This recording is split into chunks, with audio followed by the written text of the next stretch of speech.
நமஸ்காரம். ஓம் நமோ நாராயணாய நமக. ஸ்ரீமதே ராமானுஜாய நமக. ஸ்ரீமதே நாராயணாய சரணம் பிரபத்தி. ஓம் நமோ பகவதே வாசுதேவாய. ஓம் நமோ பகவதே வாசுதேவாய. ஓம் நமோ வராக மகாதேசிகாய நமக. महायोगपीडे तडे भीमरद्यां वरं पुण्डरीकाय तादुं मुनित्रैः समागत्य तिष्ठन्त अमान्तगन्तं परब्रह्मलिङ्गं भजे पाण्डुरङ्गं ललित्वाससं नीलमेघावसभासं रमामन्दिरं सुन्दरं चित्रकाशं परं निष्ठकायं समन्यस्तपादं परब्रह्मलिङ्गं भजे पाण्डुरङ्गम्. இது பாண்டுராங்க அஷ்டகத்தில் வரக்கூடிய ஸ்லோகங்கள். பாண்டுரங்கங்கிற பெருமாளை நீங்கள் கேள்விப்பட்டிருப்பீங்க. அது ஆந்திராவுக்கும் இதுக்கும் ஆந்திராவுக்கும் என்ன மகாராஷ்டிராவுக்கும் நடுவில் இருக்கிற ஒரு ஊர்னு நினைக்கிறேன். பன்றிப்பூர்னு பேர். அந்த பெருமாள் பற்றி தான் இப்போ இது பண்ண போகிறோம். சவுத் இந்தியாவில், சவுத் தமிழ்நாட்டில் ஒரு வாலிபன் இருந்தார். ஒரு சின்ன பிரம்மச்சாரி இருந்தார். அவர் பேர் புண்டரிகன்னு பேர். அவர் நித்திய அனுஷ்டானங்களை, அதாவது சந்தியாவந்தனங்களை கரெக்டாக ஃபாலோ பண்ணியிருந்தார். காத்தால, மத்தியானம், ராத்திரி, சாயங்காலம், அது 3 சந்தியாவந்தனை கரெக்டாக பண்ணிடுவார். ஆனாக்க மற்றபடி பெருமாளுக்குன்னு பெருமாதம் பூஜைகள் எதுவும் செய்ததில்லை, செய்ய மாட்டார்.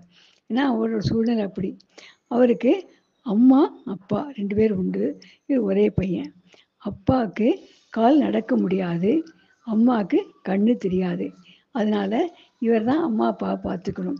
அதனால் என்ன பண்ணுவார், அதிகாலையில் எழுந்து வீட்டை க்ளீன் பண்ணி அம்மா அப்பாவுக்கு வேணுங்கிறப்ப தண்ணியெல்லாம் கொண்டு வந்து அவளை குளிக்க வச்சு அவளுக்கு வேணுங்கிற சாப்பாடெல்லாம் ரெடி பண்ணி அவளுக்கு அப்பாவுக்கு பூஜைக்கு வேணுங்கிற சாமான்களை ரெடி பண்ணி கொடுத்து சாப்பாடு ரெடி பண்ணி கொடுத்து 2 பேரையும் சாப்பிட வச்சு அதுக்கப்புறம் 2 பேரும் கொஞ்சம் ஓய்வு எடுத்துக்கிச்சு கை கால் அமைக்கி விட்டு அவளுக்கு வேணுங்கிற மருத்துவ சிகிச்சை வேணாக்க அதை செஞ்சு இப்படியே அவரோட பொழுதுபோக்கு இருந்தார். இது மட்டும்தான் அவரோட முக்கிய காரியமாக இருந்தது.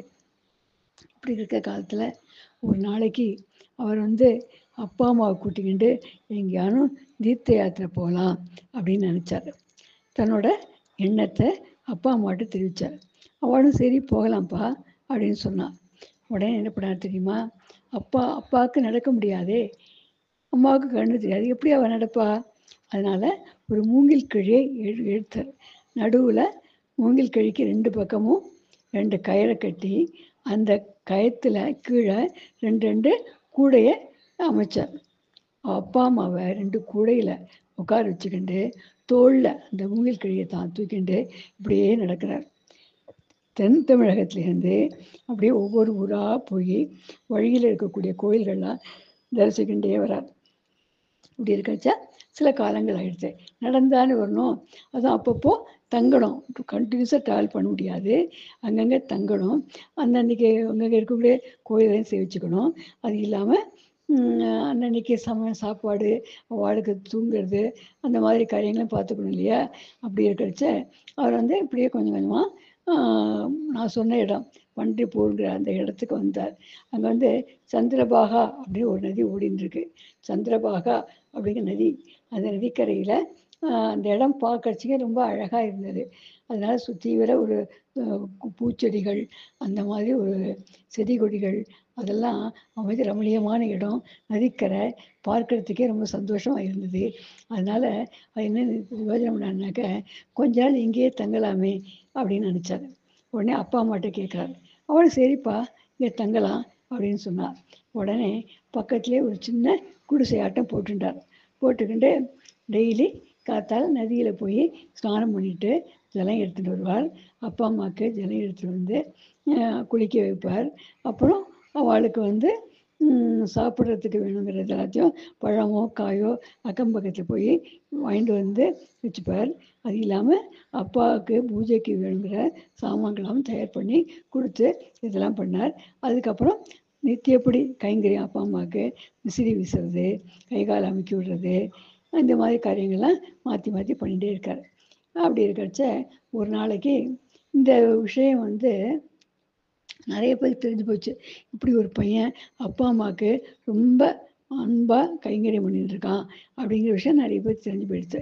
இப்படி இருக்கிறச்ச ஒரு நாளைக்கு நாரதர் வந்து கிருஷ்ண பரமாத்மாவோட அரசபைக்கு வர்றார், துவாரகைக்கு வர்றார். அப்போது துவாரகையும் ஒரு ராஜதானி, தனி நாடு இல்லையா. துவாரகைக்கு வச்ச துவாரக அரண்மனையில் ருக்மிணியும் கிருஷ்ணரும் சிம்மாசனத்தை உட்காந்துட்டுருக்கார். கிருஷ்ணர் வந்து நான் ஒரு இந்த பரம பக்தரை போக்கணும்னு நினச்சிட்டு இருக்கேன். அவளுக்கு என்னோட கட்டாட்சத்தை கொடுக்கலாம், நான் என்னோட கடாட்சத்தை அவளுக்கு கொடுக்கலான்னு நினச்சிட்டு இருக்கேன். யாரை போய் பார்க்கலாம், நீங்கள் ஒரு ஐடியா சொல்லுங்க அப்படின்ட்டு நம்ம நாரதர்கிட்ட கேட்குறார். நாரதர் வந்து அப்போ இதாட்டம் சந்திரபாக நதிக்கரையில் ஒரு பையன் புண்டரீகன்னு ஒரு பிரம்மச்சாரி பையன் இருக்கான். அப்பா அம்மாவுக்கு அப்படி கைங்கரியம் பண்ணிட்டு இருக்கான். நீ வந்து அவளை போய் பாரு, அவளுக்கு நீ வந்து உன்னோட தரிசனத்தை கொடு அப்படின்னு சொல்கிறார். உடனே கிருஷ்ணருக்கு ரொம்ப சந்தோஷமாக போச்சு. தானும் ருக்மிணியும் கூட்டிக்கிட்டு கிளம்பிட்டார். இங்கே இந்த சந்திரபாக நதிக்கரையில் இருக்கக்கூடிய இந்த புண்டரீகன் ஒரு குடிசை அமைச்சிருந்தான் இல்லையா, அந்த இடத்துக்கு வர்றார். வந்தாக்க குடிசை கதவு சாத்தி இருந்தது. கதை தட்டுறார். இந்த பையன் யாரு அப்படின்னா, இல்லை நாங்கள் பார்க்க வந்திருக்கோம் அப்படின்னார். யாராக இருந்தாலும் வெயிட் பண்ணுங்கோ, நான் முக்கியமாக காரியமாக இருக்கேன், என்னால் இப்போ வர முடியாது அப்படின்றான். அப்பா அம்மாவுக்கு கை கால் அமுக்கி விட்டு விசிறிட்டு இருந்தான். விசிறியால் விசிறிட்டு இருந்தான். அப்போ வந்து அவன் சொல்கிறான், என்னால் இப்போ உடனே வர முடியாது, கொஞ்சம் காத்துருங்கோ, இப்போ எங்கள் அப்பா அம்மா தூங்கலை, அவளுக்கான கைங்கரியத்தில் இருக்கேன், தயவு பண்ணி இப்போ டிஸ்டர்ப் பண்ணாதீங்கோ அப்படின்னு சொல்கிறான். மறுபடியும் கிருஷ்ணரும் ருக்மிணியும் கதவை தட்டிகிட்டே இருந்தார். எனக்கு ஒரே தொந்தரவாக இருந்தது. உடனே என்ன பண்ணால், ஒரு செங்கல் அங்கே எடுத்து போட்டு, இந்த செங்கல் மேலே வேணா நின்றுட்டுருங்கோ, உங்களுக்கு அதான் ஆசனம், நின்றுட்டுருங்கோ, நான் என் வேலை முடிச்சுட்டு வரேன் அப்படின்னு சொன்னான். கிருஷ்ணருக்கு ஒரு ஆவல் தாழலை. உடனே செங்கல் நின்றுட்டு அந்த குடிசையோட ஜன்னல் வழியாக அப்படியே எட்டி பார்க்குறார். எட்டி பார்த்தா இந்த பையன் மாறி மாறி அப்பாவுக்கும் அம்மாவுக்கும் விசிறது, கை காலை பிடிச்சி விடுறது, இந்த மாதிரி கைங்கரிகள் மாறி மாறி பண்ணிகிட்டே இருந்தான். இதை பார்த்தோன்னே அவருக்கு பரம சந்தோஷம். அடாடா, அப்பா அம்மாவுக்கு சேவை செய்கிறத விட நிறைய பேர் கோயிலுக்கு போகலாம், அதை பண்ணலாம், இதை பண்ணலாம், தானம் பண்ணலாம், தர்மம் பண்ணலாம், அப்படி என்னென்னமோ நிறைய பேர் செஞ்சுட்டு இருக்காளே. ஆனால் இந்த பையன் கோவில் குளத்துக்கு போகணுங்கிறத விட முக்கியத்துவம் கொடுக்கறது, அப்பா அம்மாவுக்கு சேவை செய்கிறது தான் முக்கியம் நினைக்கிறானே, இது எவ்வளோ சிறந்த விஷயம். நிறைய ஆத்துங்களில் அப்பா அம்மாவை கொண்டு போய் ஓல்டேஜ் ஹோமில் சேர்த்துட்டு இவள் வந்து கோயிலாக போய் உடனே சேர்த்துக்கிறா. அது வந்து சிறந்த பக்தியே கிடையாது. ஆனால் இந்த பையன் இப்படி இருக்கான், ஓல்டேஜ் ஹோமை தேடி போகலை, அப்பா அம்மாவுக்கு வேலைக்காரால் வைக்கலை, தானே அத்தனை காரியத்தையும் ஃபுல்லாக செய்கிறான். எப்படிப்பட்ட அப்பா அம்மா மேலே எவ்வளோ அனுபவிச்சிருக்கான் அப்படின்னு கிருஷ்ணருக்கு ரொம்ப சந்தோஷமாக இருந்தது. அட, நம்ம கூட சின்ன வயசுலேயே அப்பா அம்மா விட்டு பிரிஞ்சு வந்துட்டோம், நம்ம யாருக்கும் ஒன்றுமே செய்யலை, நம்ம பெத்த அம்மா தேவிகா வரைக்கும் ஒன்றும் செய்யலை, பிறந்தவொடனே வந்துட்டோமே. இந்த பக்கம் பார்த்தாக்க நம்ம யசோதா அம்மாவுக்கு கூட ஒன்றுமே செய்யலை, நம்ம 10 வயசுலே அவள் ஆயுர்குலத்துலேருந்து வந்துட்டோம், அதனால் இவாளுக்கும் ஒன்றும் செய்யலை, அவளுக்கும் ஒன்றும் செய்யலை. ஆனால் இந்த பையன் வந்து ஒரு முன்மாதிரியாக இருக்கானே, இவனை செய்கிறத பார்த்து எனக்கே அப்பா அம்மாவுக்கு கைங்கரியம் செய்யணும்னு ஆசையாக இருக்கேன். இப்படிப்பட்ட ஒரு நல்ல பையனுக்கு நம்ம காட்சி கொடுக்கணும் அப்படின்னு சொல்லிட்டு அப்படின்னு நின்றுருந்தார். அவர் வர மட்டும் காத்துருந்தார். இப்போ 10 நிமிஷம் ஆச்சு, 6:30 மணி ஆச்சு, அப்பவும் காத்துட்டே இருக்கார். 1 மணி நேரத்துக்கு மேலே ஆச்சு. அந்த பையன் மெதுவாக வந்து கதை தந்தான். யார் வேணும் உங்களுக்கு, என்ன அப்படின்னு கேட்குறான். பார்த்தா அவனுக்கு சாட்சாத் கிருஷ்ண பரமாத்மா ருக்மிணி தெய்வம் வந்திருக்கார். அடடா, நீங்களா, சமைச்சுக்கணும், அப்பா அம்மாவுக்கு கைங்கரியம் பண்ணிருந்தேன், உடனே வர முடியல அப்படின்னு வந்து சேவிச்சான். இல்லைப்பா, உனக்கு தான் நாங்கள் வந்து நன்றி செய்யணும், இப்படிப்பட்ட ஒரு பையனை பெற்றதுக்கு அப்பா அம்மா பாக்கியம் செஞ்சவா அப்படின்னு புண்டரீகன்ட்ட அப்பா அம்மா நீ என்ன பார்த்துக்கிற அப்படின்னு சொல்லிட்டு கிருஷ்ணன் வந்து அவனுக்கு வந்து ஆசீர்வாதம் பண்ணுறார்.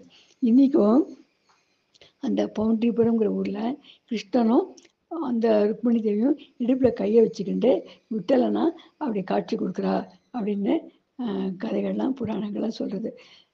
அந்த சந்திரபாகா நதிக்கரையில் இந்த பன்றிப்பூருங்கிற ஊர் அமைஞ்சிருக்கு. அந்த இடத்துல கிருஷ்ணன் ருக்மிணி சேவை சாதிக்கிறா. அந்த பையன் எனக்கு சேவை சாதிச்சாப்புலே எல்லாருக்கும் சேவை சாதிக்கணும்னு சொன்னதுனால இந்த ஜன்னல்கிட்ட இப்போ அவன் சேவை சாதிக்கிறா அப்படின்ட்டு வரலாறு. நமஸ்காரம்.